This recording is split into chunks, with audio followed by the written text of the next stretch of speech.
Абхазия – это название края. Это название происходит от территории расселения абхазов, от территории обиталища абхазов.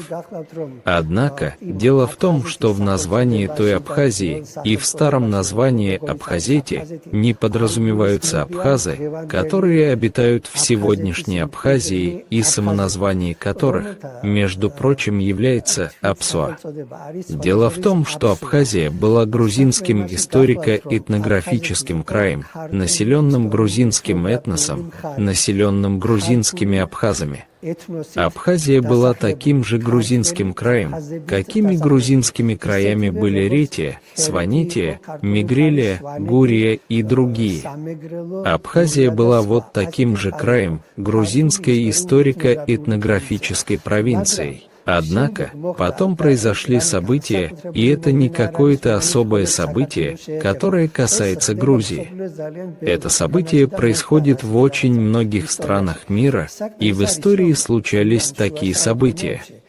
Дело в том, что в позднем Средневековье в Абхазии произошла радикальная этническая замена населения.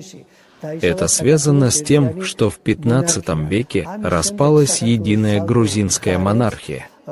После этого на отдельных краях Грузии, у которых не было столько сил, чтобы удерживать внешних врагов, усилились внешние враги.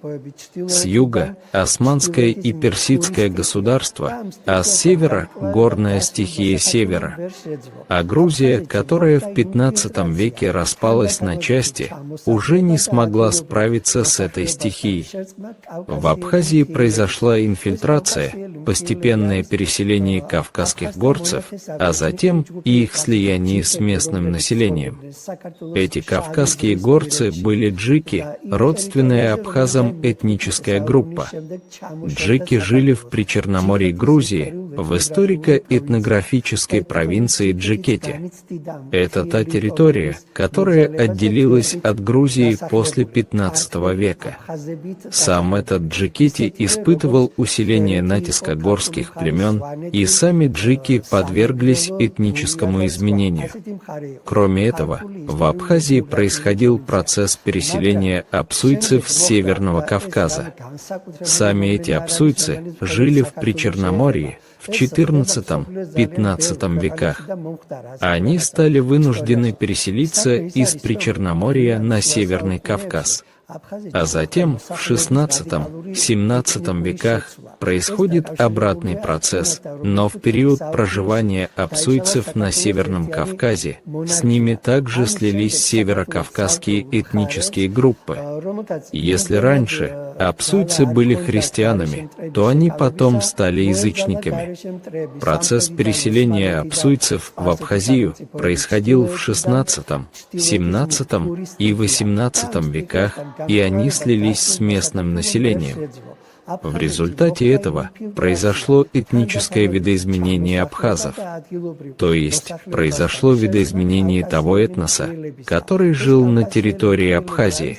Грузинские абхазы стали язычниками, изменился и их этнический вид тоже. Образовался новый абхазский этнос, который называет себя Апсуа, а грузины и другие народы механически назвали их тем же именем, которым раньше называли проживавшие там население, назвали их абхазами.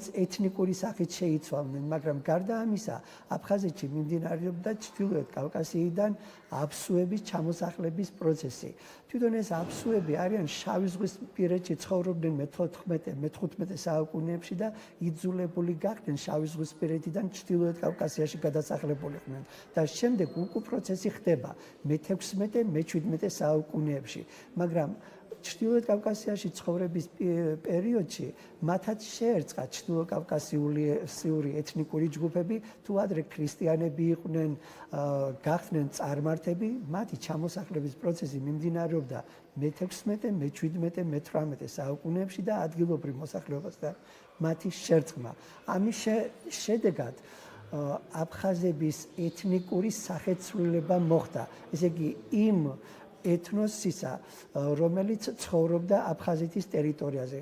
ქართველი აფხაზები გაწარმართდნენ და მათი ეთნიკური სახეც შეიცვალა. ჩამოყალიბდა ახალი აფხაზური ეთნოსი, რომელიც თავის თავს აფსუას უწოდებს, ხოლო ქართველებმა და სხვა ხალხებმა მათ უწოდეს მექანიკურად ის სახელი, რომელსაც იქ მცხოვრებ მოსახლეობას ადრე უწოდებდნენ აფხაზები.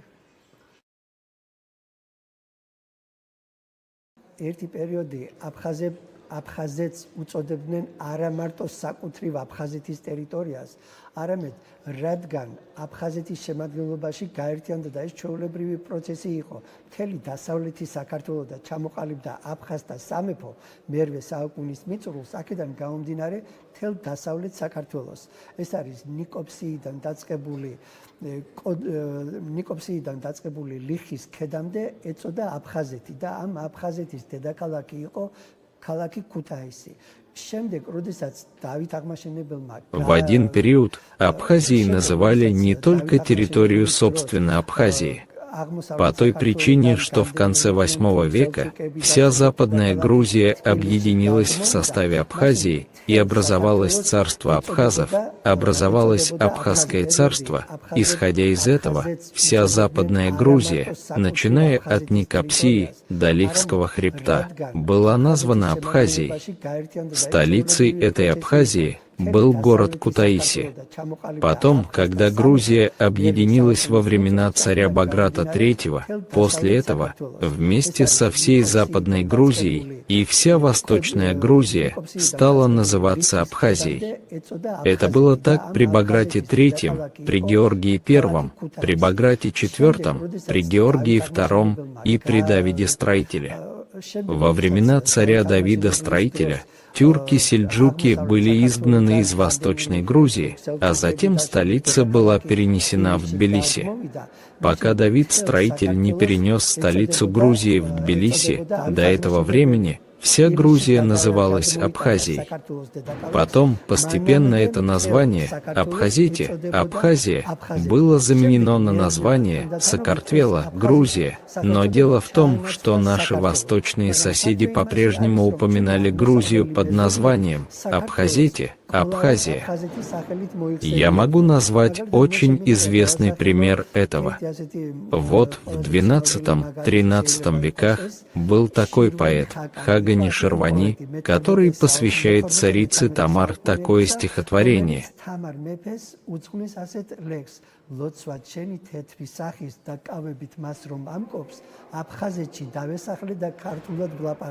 В этом случае под Абхазией Хагани Ширвани подразумевал всю Грузию.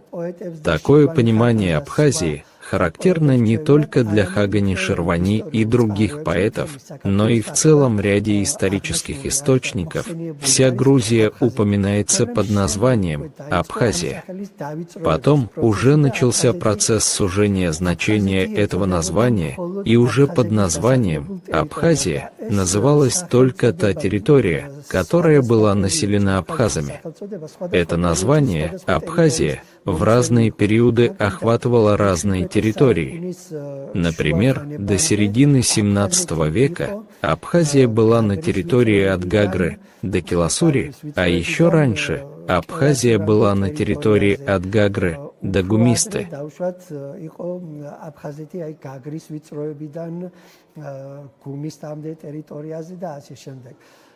ოდიშის მთავარი იყო მე-17 საუკუნეში ლევან მეორე დადიანი, რომელმაც მე-17 საუკუნის შუა ხანებში თავისი სამთავროს, სამეგრელოს ოდიშის საზღვარზე ააგო სიმაგრეთა სისტემა, რომელიც კელასურის კედლის სახელწოდებით არის ცნობილი და ის გასდევდა მდინარე კელასურის მარცხენა სანაპიროს მდინარე კელასურის ზღვასთან შეერთების ადგილიდან მოკიდებული ჩრდილოეთამდე კავკასიონის თებამდე და შემდეგ უხვევდა აღმოსავლეთისაკენ ტყვარჩელამდე მიდიოდა ეს კელასურის კედელი, რომელიც კეტავდა გადმოსასვლელებს, საიდანაც ჩრდილო კავკასიელი მთიელების ინფილტრაცია ხდებოდა აფხაზეთში. და შემდეგ, როდესაც ლევან მეორე დადიანი გარდაიცვალა, ამის შემდეგ უკვე აფხაზებმა მიიტაცეს ოდიშის სამთავროს ჩრდილო-დასავლეთი ნაწილი, ჯერ მდინარე კოდორამდე, შემდეგ მდინარე ენგურამდე.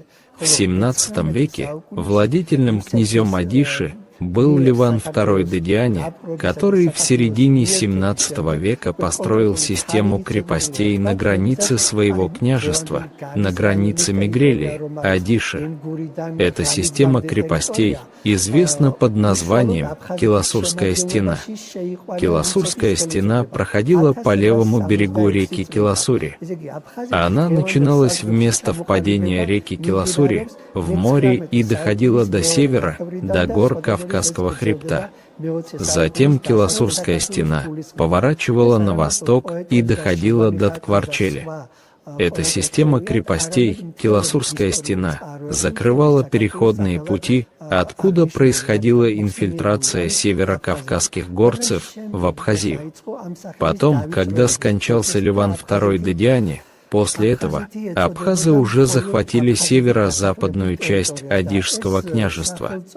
Абхазы захватили территорию Одишского княжества сперва до реки Кадори, а затем до реки Ингури. Территория сегодняшнего Гальского района, территория от Ингури до Галицга, непосредственно к составу Абхазии, была присоединена российскими властями в XIX веке, то есть после того, как Россия захватила Грузию и присоединила ее к себе.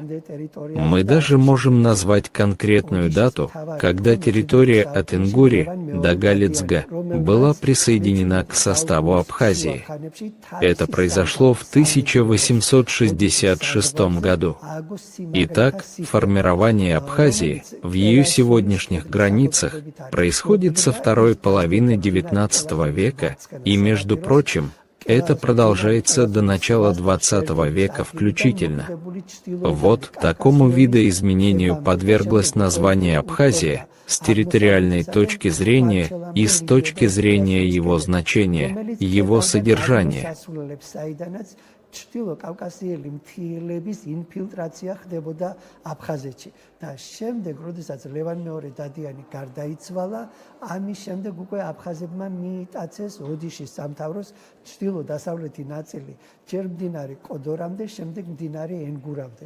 ხოლო მე-19 საუკუნეში რუსეთის მიერ საქართველოს დაპყრობისა და საქართველოს მიერთების შემდეგ უკვე კონკრეტული თარიღით შეგვიძლია ვთქვათ, როდესაც აი დღევანდელი გალის რაიონის ტერიტორია რომ არის ენგურიდან ღალიცგამდე ტერიტორია, უშუალოდ აფხაზეთის შემადგენლობაში შეიყვანა რუსეთის ხელისუფლებამ 1866 წლიდან. ესე იგი, აფხაზეთის დღევანდელ საზღვრებში ჩამოყალიბება მიმდინარეობს მე-19 საუკუნის მეორე ნახევრიდან და სხვათა შორის ეს გრძელდება მე-20 საუკუნის დასაწყისის ჩათვლით. აი ასეთი სახეცვლილება განიცადა სახელწოდებამ აფხაზეთი ტერიტორიული თვალსაზრისით და შინაარსობრივი თვალსაზრისით. Viva Academia, viva